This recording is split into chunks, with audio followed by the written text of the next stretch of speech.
జవారా tribe, okay, జార్వా tribe అనేది న్యూస్లో ఉండడం జరిగింది. సో ఎందుకు అంటే 2027లో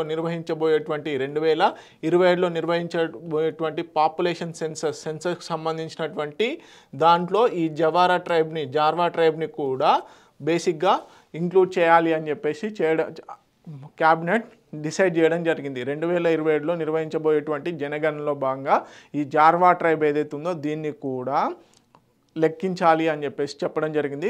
సో ఈ జార్వా ట్రైబ్ గురించి తెలుసుకోవాలి. అండమాన్ అండ్ నికోబార్లో నివసిస్తున్నారు. సో బేసిక్గా వీరు నొమాడిక్, అంటే ఒక ప్లేస్ నుంచి ఇంకో ప్లేస్కి 40 to 50 members group of people relocate అవుతూ ఉంటారన్నమాట. సో వీరికి సంబంధించిన జనగణన అనేది కూడా చేయాలి 2027లో అని చెప్పేసి డిసైడ్ చేయడం జరిగింది. Okay, let's see.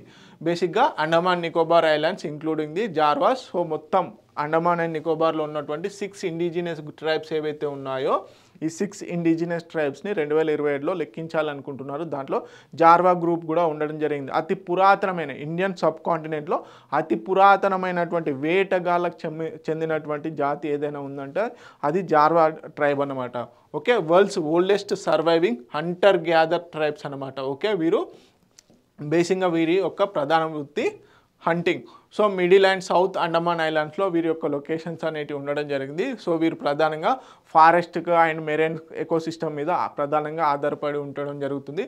Isolation from the out cider since 1990s. Okay, 1990s వరకు కూడా అప్ టు 1990s వరకు వీళ్ళు ఏంటంటే ఐసోలేషన్లో ఉండేవారు. తర్వాత కొద్దిగా ఏదైతే మన ఆధునిక ప్రజలతో కలవడం జరుగుతుంది.